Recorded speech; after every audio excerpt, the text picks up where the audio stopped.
1 Samuel chapter 19. Now Saul spoke to Jonathan, his son, and to all his servants, that they should kill David. But Jonathan, Saul's son, delighted greatly in David.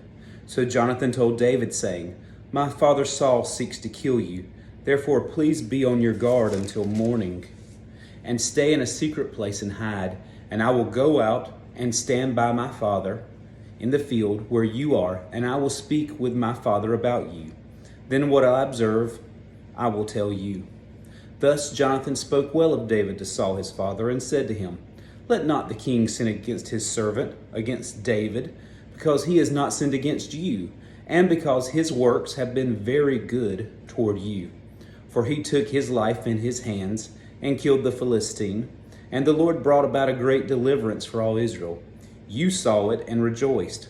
Why then will you sin against innocent blood to kill David without cause?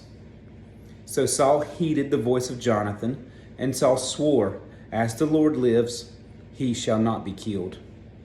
Then Jonathan called David, and Jonathan told him all these things. So Jonathan brought David to Saul, and he was in his presence as in times past.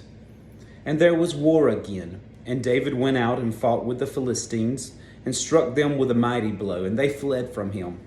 Now the distressing spirit from the Lord came upon Saul as he sat in his house with his spear in his hand, and David was playing music with his hand. Then Saul sought to pin David to the wall with the spear, but he slipped away from Saul's presence, and he drove the spear into the wall. So David fled and escaped that night. Saul also sent messengers to David's house to watch him and to kill him in the morning.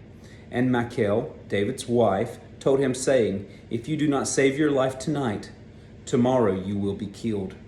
So Michal let David down through a window, and he went and fled and escaped. And Michal took an image and laid it in the bed, and put a cover of goat's hair for its head, and covered it with clothes. So when Saul sent messengers to take David, she said, He is sick. Then Saul sent the messengers back to see David, saying, Bring him up to me in the bed, that I may kill him. And when the messengers had come in, there was the image in the bed with a cover of goat's hair for its head. Then Saul said to Michal, Why have you deceived me like this, and sent my enemy away so that he has escaped? And Michal answered Saul, He said to me, Let me go. Why should I kill you? So David fled and escaped, and went to Samuel at Ramah, and told him all that Saul had done to him. And he and Samuel went and stayed in Naioth.